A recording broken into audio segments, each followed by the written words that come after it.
Hello there. What? Live pod coming to you from my basement. Surprise League, what's up? Ryan Linthorpe's birthday pod. Yeah. Had to. It's a We're, gift to myself. we're back in the Jers. Had to drop an in person app for you guys. So lately there was not too long ago Nico dropped his power rankings that inspired us. But as usual, before we get to that, we're gonna talk trades that have happened since the last episode. Yep, pretty low action period of time. I'd say no big movement before the season. We'll see. Maybe we get this super trade that's been whispered about. Maybe it happens before the season starts. Maybe not. But I just know we're all excited for some football. That's for only Rob Schefter to know. But what we do know is two trades have gone down since the last episode. One of them, the first, was Luke acquiring Traylon Burks and Dan's 26 second from Nico for Jake Ferguson.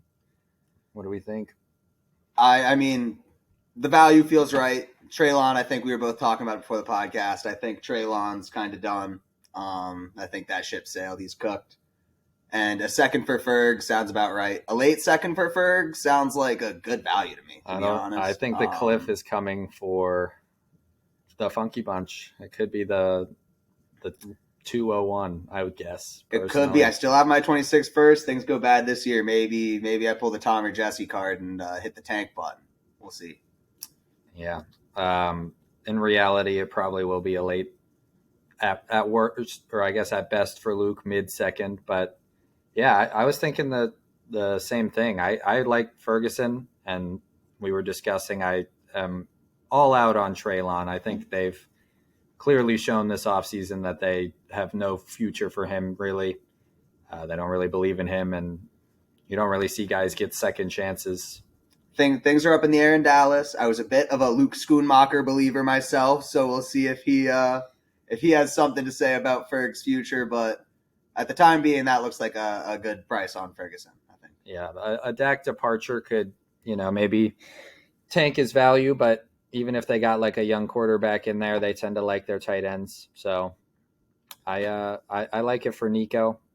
In other news, Luke, he was a seller on that trade. A buyer here needed a fifth quarterback, so he went ahead and sent 2/3 to add Geno Smith to his room that's currently Hurts, Deshaun Watson, Bo Nix, and Russell Wilson. A lot going on there. I would say just Hurts is the only one I feel particularly confident in 2 years from now. I mean, Bo Nix, who knows? But a whole lot of question mark going on. And I guess I get wanting to shore up the position, seeing as he has opted not to tank and seems to be pushing in a little bit. No, Luke has shown he's a contender for the time being, and like you said, I think there's even for this season a lot of question marks with that room. So I think it's a wise move, and it's a cheap price to add a quarterback who could easily be his QB2 or who he can stream based on matchups, just keeping that room flexible, giving him options. So I like that move for Luke. I think trying to contend that was probably wise. I mean, not to mention Nico has Drew Brees on the roster, so he didn't really need a backup to Stroud and Williams. He had the veteran presence in the room. He has jokes aside, he has Stafford though, so I don't think Geno would have ever really seen the starting lineup. So I mean, he gets his 2/3, gives him flexibility in future trades, or he can just continue to pack the roster with young talent as long as he can fit. He got his compensation. He got compensated. So yeah, Nico dropped these power rankings, and we made some of our own. We're gonna go from the bottom to the top. We sort of have seen each other's, but only for the last couple minutes, so much to discuss. They might have only existed for the last couple minutes. Just because they weren't written down doesn't mean that we didn't already know, because we live and breathe League TBD. Everything's up here somewhere. It's just about putting the pen to paper.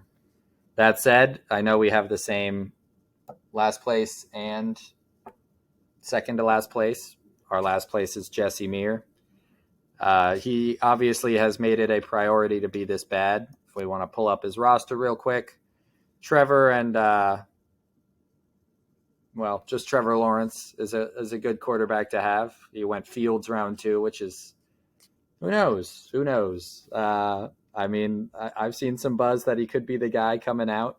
And if Russ were to be the guy and struggle early, it seems like it's close enough that there could really be a quick unseating there. And when on the field, Justin Fields tends to be a half-decent quarterback because of that rushing production. So that's solid, I guess. Has some upside. With Fields out there, I think Jesse has the potential to surpass his Charlotte brother Tom. But with just T-Law playing in the QB room right now, and a running back room that is almost as weak as Tom's, I had to give him the edge. And really, we have traditions to upkeep. This is a storied league, and First to worst is a story that we know well. We know well. And he's trying his best, that's for sure. He has James Conner as of now, and we're going based off of right now. So I think as of now, he still has the worst team, but I really think Conner will be on the move before season's end, as will guys like Travis Kelce. And I know he's been shopping the Baltimore tight ends as well. So I don't think there's any real upside for this roster at the moment, so long as we're just talking this year. Nico Collins and Brian Thomas and Debo, not bad at all. I like all those names, but definitely not enough to put you in the storied top 9 of League TBD. No, I mean, mad credit to him. I think a lot of people saw this tank coming at some point, and he held true. He saw it out last season, and now he has a ring to go for it, or to show for it. Still sold high on CMC, and now he's positioned himself for the future. So Dan mentioned that his Charlotte brother Tom is our 9. Tom also making a point of tanking. He is much younger than Jesse in terms of the receivers he's added, and he has more of them, and I think they're better.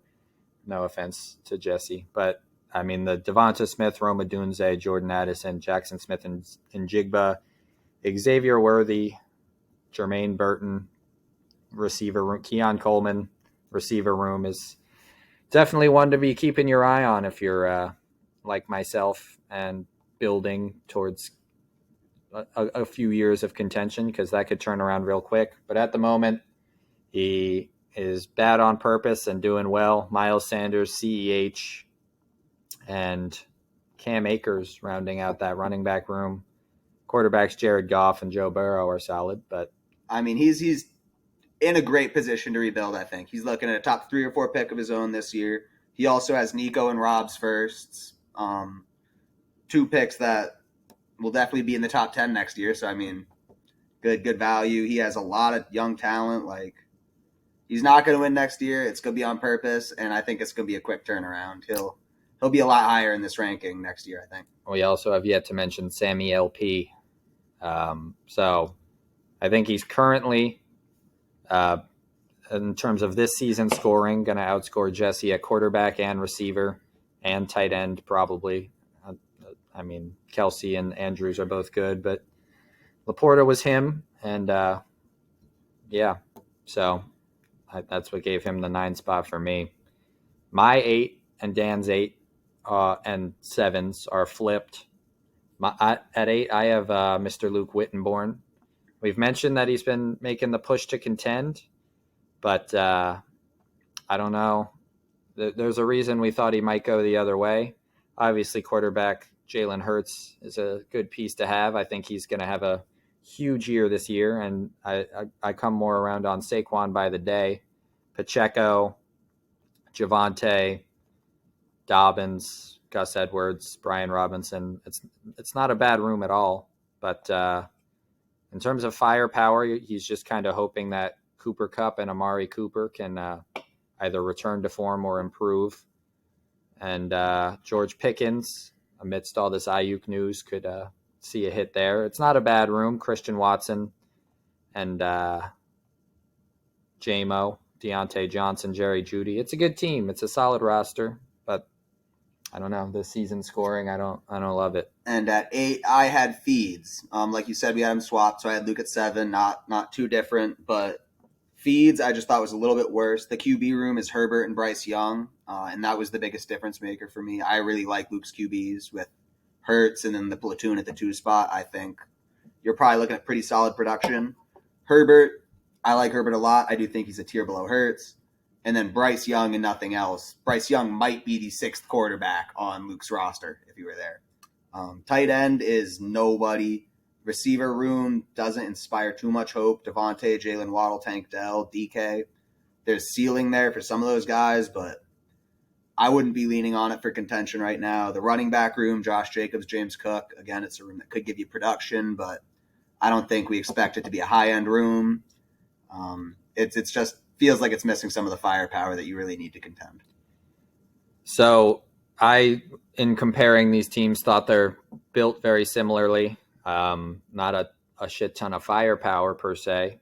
I get the Bryce Young concerns, but I don't love Luke's QB2. If Watson isn't what he used to be, then it's just kind of a hodgepodge of guys that I think will finish around quarterback 15.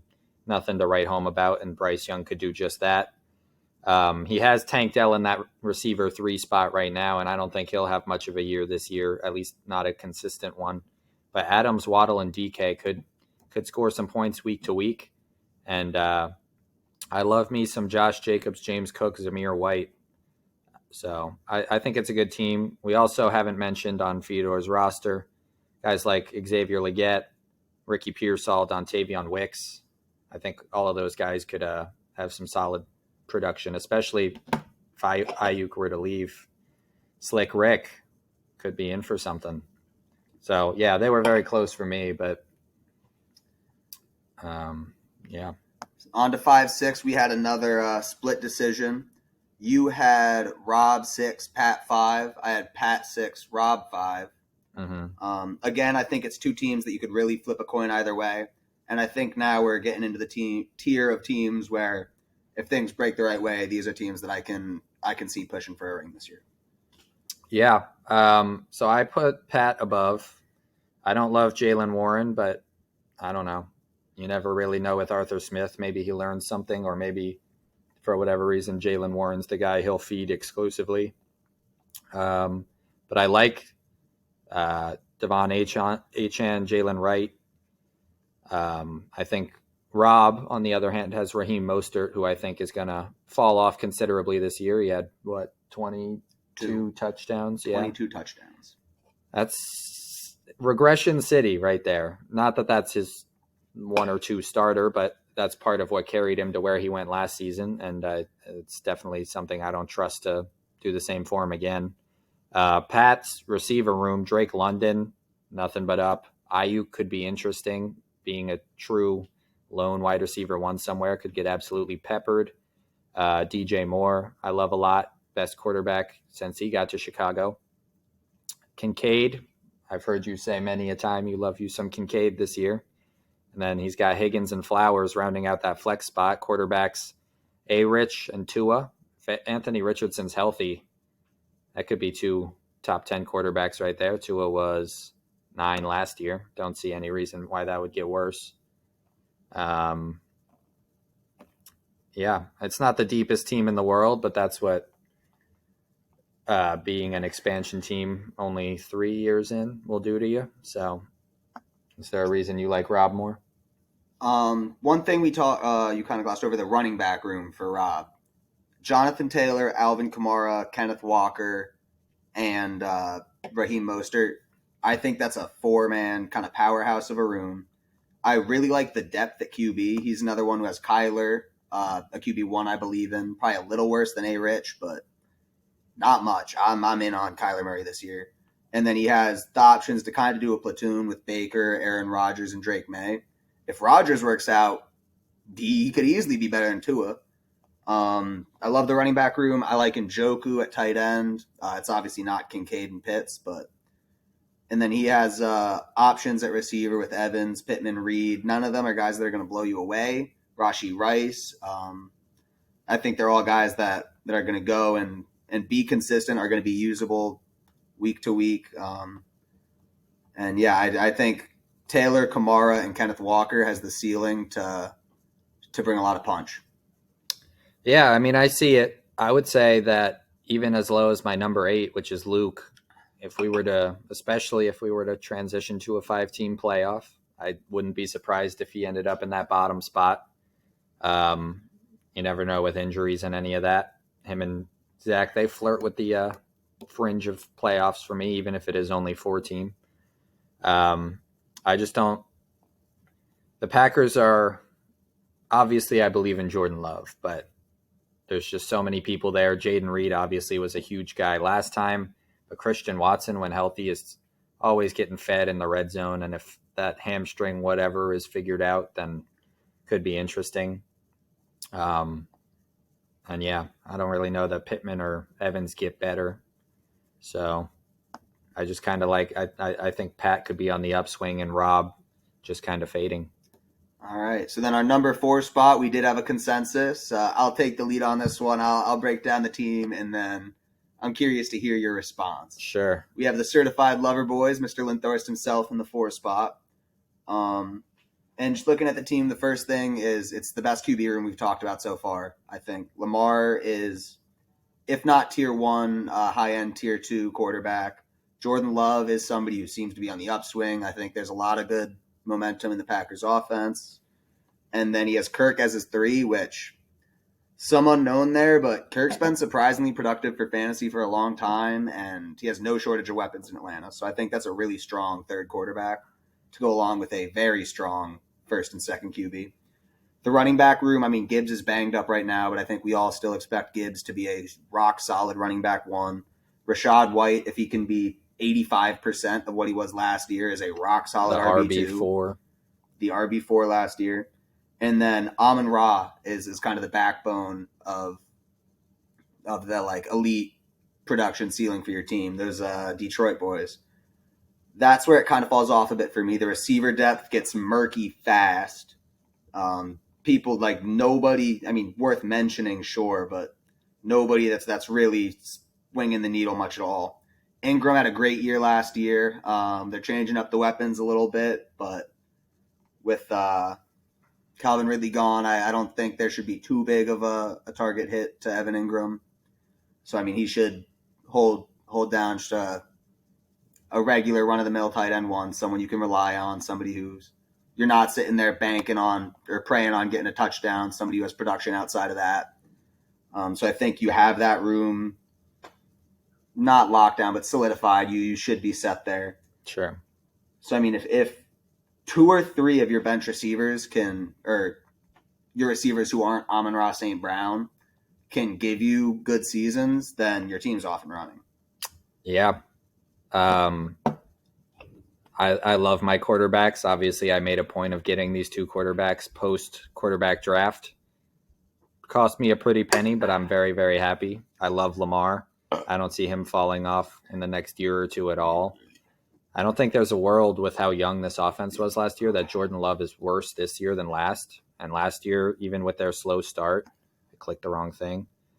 Even with their slow start, he ended up quarterback 5. So, yeah, I love where I'm at there. And I love my running back depth, something that wasn't necessarily touched on. I think Dave Canales might be gone, but Baker Mayfield still loves dumping that ball off. We remember Kareem Hunt back in the Cleveland days, and that's what Rachaad White lived off of, those receptions, those targets. He's a great playmaker in space. He's crazy young. They added Bucky Irving, but it just kind of reminds me of Travis Etienne, where year after year the Jags seem to draft like a day 2 or day 3 Snoop Connor, Tank Bigsby, add a D'Ernest Johnson coming off a decent year. And I would just hold him until last season. I think I gave him up, right before the draft. And then on the bench, Zach Moss. It seems like every day I hear something new out of Bengals camp. So who knows what that'll be. But none of it is good news about Zach Moss. I disagree. I've seen some stuff that Zach Moss is now the guy. I've seen some stuff that Chase Brown's the guy. But, I mean, outside of him, we got Tyjae Spears, who I like a lot. David Montgomery, who obviously is a security blanket should anything happen to Gibbs and was productive with Gibbs out there, obviously, last year. Najee could be interesting. He's going to retire on this team, I'm telling you. And I love me some Evan Ingram. He might not be a household name like Sammy Laporta or anything like that, but He was the tight end 2 last year, only scored 4 touchdowns. I think like you mentioned, Calvin Ridley departure and Brian Thomas arrival they kind of offset each other. And then Gabe Davis swings the needle. Yeah, I'm really worried about that. The one game this year when Gabe Davis has 4 touchdowns, it'll be rough having Evan out there. But I don't know. We got Muth. Finally, what's his face? Who was the fired Steelers offensive coordinator that everyone hated? Arthur Smith. No, he's the new one. Oh, yeah. Todd Canada. He is gone. Is it Matt Canada? It might be Matt Canada. We might be mixing up our names. Yeah, no, it's Matt. It's definitely Matt. I saw you mouth it, and I was like, nope, definitely. Either way, he's gone. And the offense picked up a little bit. So with a new quarterback or two to figure things out in there. Muth as a tight end 2, not bad. Tyler Conklin. If Aaron Rodgers can play more than 4 plays this year, I don't hate having me Aaron Rodgers tight end ever. And we talked about the receivers. I'm not over the moon. It's definitely not the flashiest room, but I think Christian Kirk holds value, and he has been a wide receiver 2 ever since getting to Jacksonville. And Terry finally has some quarterback play, assuming Daniels pans out, but this is as good as I've felt going into a year about Terry McLaurin's quarterback. So he also has been a very, very safe wide receiver 2, and I think can only go up from here, really. So Godwin moving into the slot, we'll see. I'm not the most confident. And Devin Singletary, Tyrone Tracy, banged up through camp. We'll see. I don't know. I think the team flirts with winning it all. Well, end of the day, we both agreed on you at 4. We had you in a theoretical playoff spot with that 4 seed. And then we disagreed at 3. I think we can both agree there is a clear tier in the top 3. Maybe we disagree on the placement. I think there's a 1 that stands above, but you have that team 3rd. Yeah, so that team is right next to me. That's Daniel Marks. I might hesitate to say that there's a clear tier gap here. I think we look at your running back room and we see a lot of what I see in my receiver room.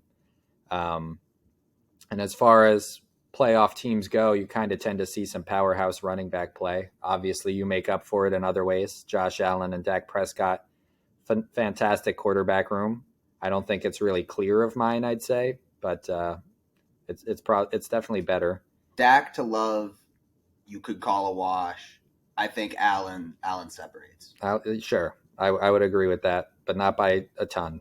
ETN has had a year last year, finally broke out. I don't see that changing much. But then the running back room of Tony Pollard, Austin Eckler, Ty Chandler, Zeke, and Alexander Madison after that, not the most inspiring. It's a dusty platoon is what it is. Yeah. We just need 2 of them to be able to put in the lineup every week. Honestly, it is dusty. I have little to no faith in Pollard or Eckler, but I do like Zeke, so that could be enough. And then you have your big 3 that you've had for 2 years now. I don't know. Right. CeeDee, Justin Jefferson, and Jamar Chase. I have nothing bad to say about that, obviously, although Chase, I do have bad things to say. Chase, contract talks. I don't think he's going to be holding out or anything, but who knows? Chase contract talks. CeeDee contract talks. Well, yes. And Justin Jefferson now losing the quarterback they brought in to keep him happy. Although, Sam Darnold, he refuses to go away, so who knows? I'll speak to those 3 receivers real quick before we continue. Go ahead. The Jefferson concerns, I get Kirk fed him and it worked. I think people, especially after this JJ news, I'm seeing so much disaster talk about the Vikings, their season's done type talk. I was worried about JJ and his outlook for the next couple of years before he got hurt, because I think Darnold has a real chance to kind of take the job and run. He's talented. He's in a perfect situation. Don't be surprised if Sam Darnold leads the Vikings offense to a surprising amount of success this year. I think a CeeDee deal gets done within the next week or 2. Jerry Jones is trying his best not to make that happen. But yes, I would be shocked if a deal doesn't get done. And Jamar, I'm not worried about the contract situation for this year. We'll see how it plays out long term, but I don't see them separating Burrow and Jamar. I agree. I definitely would be least worried about Jamar, and I think Jefferson's floor is just unbelievably high, no matter who's out there. So, it's just not as intense as it used to be. It's not as unstoppable as it used to be, at least for this 1 year. And then behind that, you have Hopkins, you have Javon Baker, who got peppered in preseason, so that's interesting, something to watch. You love you some Khalil Shakir. Khalil Shakir is going to be a usable flex, not somebody I'd want to have to rely on as one of my top 3 or 4 receivers, but in my last flex spot, somebody who I feel solid about. It's a good team. I just I don't know that you're particularly clear of me just because of name value. The depth is not what it once was, but you compared my running back room to your receiver room. I think that feels fair. I think that's a strong parallel, the one guy and then kind of a platoon after. The difference is then comparing your running back room to my receiver room. Gibbs is great. Rachaad White shocked us all last year. Neither of them touch the top 2 guys for me. And then after that, we're talking about your Najee to my Jamar Chase. It's okay. I think it is a tier. Kittle and Ingram, you could give an edge to Ingram, but really that's a wash in my mind. Especially if Ayuk leaves. I'm starting to think he won't. I'm starting to think Ayuk's going to stick around in San Fran, but that's a wash to me. And yeah, the hope is that I have 3 receivers scoring 20 points every week and a powerhouse QB room, and that carries. Yeah.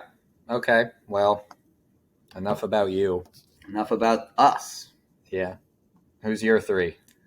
My 3 is Nico. A team that has been hyped up enough on this pod, so we'll keep this one brief. But he's just done an excellent job stacking up talent. The RBs 2 and 3 this year coming out with Bijan and Brees. That's just crazy. And then a receiver room that hasn't quite hit its ceiling yet. But even if it doesn't hit its ceiling this year, he has a mean top 5 receivers with what is it? It's Marv, Neighbors, Garrett Wilson, 6. Chris Olave, and Puka. And Diggs on top of it. Who I'm kind of not super in on for fantasy, but definitely going to be a usable asset. Yeah. The Caleb and Stroud stack is something. And as a team that's finally poised to contend, having Stafford as that 3rd quarterback, pretty gnarly stuff. Nico, it's worth mentioning, is also Nico's number 3, if you checked his power rankings in the chat. So I definitely think it's a good spot for him. I personally have him at my 2. And I just like him a little bit more than you, Dan, because I think Puka comes back a little bit. But while that happens, I think Garrett Wilson and Marvin Harrison obviously take off. I think Olave holds, and he was wide receiver 16 last year.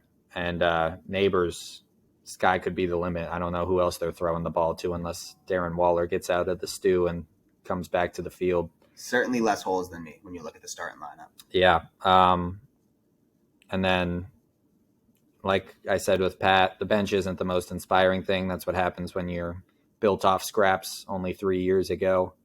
But I don't know. I see no weaknesses whatsoever in this starting lineup, and that's the first team I can say this about. So that's why he's my 2. And that leaves one team left. A potential, I think, heartwarming story. I think if it's not going to be us, I think a lot of us around the league would agree that we'd be happy to see the Rouse House finally bring home some gold. And he's poised to do it. He's got a mean lineup top to bottom. Yeah, he's my 1 this year. I think he might have been my 1 last year, and that was about 3 points away from happening. Mahomes and Purdy. I mean, we talk about our 2 rooms. Even once we see what Caleb looks like, I think he'll be pushing top 5 even as early as this year. I don't think Purdy has quite that going on, but it's a very good room.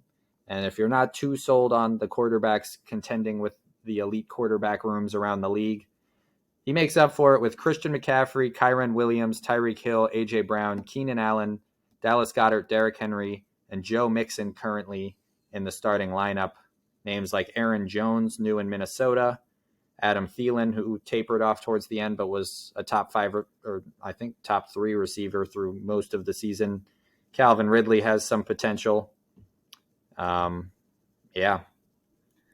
I mean, another team that's lacking a little bit in depth, you've got 2 to 3 bench options that you think you can rely on, but then it's just mean everywhere else. The running back room's the best in the league. CMC and Kyron's a crazy 1-2 punch. I'm super in on Henry this year. Mixon, if there isn't an age-related fall-off, I mean, Henry's in a new offense too, but we've talked about this before. For running backs changing places, Henry to Baltimore and Mixon in Houston are my 2 favorites personally. 2 borderline ideal. Oh, that's not true. Saquon, but 2 borderline ideal outcomes. Goddard's not inspiring in the tight end room, but I mean, he's somebody you can throw out there and expect some production from. And I mean, we haven't talked about the receivers where Tyreek Hill and AJ Brown is maybe the second best 1-2 punch in the league. Keenan Allen, we'll see what Chicago looks like this year, but he was producing at an elite level last year. He's staying in what should be a productive offense. And QB3, I talked about it, Sam Darnold. If something happens to Brock, I think Sam Darnold might be a low-key valuable piece this year to have. Derek Carr is not bad either, and he has him for safety. It's not by a huge, huge margin to me, but I do think this is the best contending team we've got. I thought you were your number 1. I'm my number 1. This is number 2. Oh, yeah. The second best contending team we've got. Yeah, but maybe next year, Brennan. He is my 1. Would love to see him finally cross that finish line after coming up a cumulative 12 points short in the last 2 years. But yeah, I mean, it's not without blemish. I think Kyren is the next in the line of the Darrell Hendersons and the Cam Akers that get moved on from pretty quickly in LA.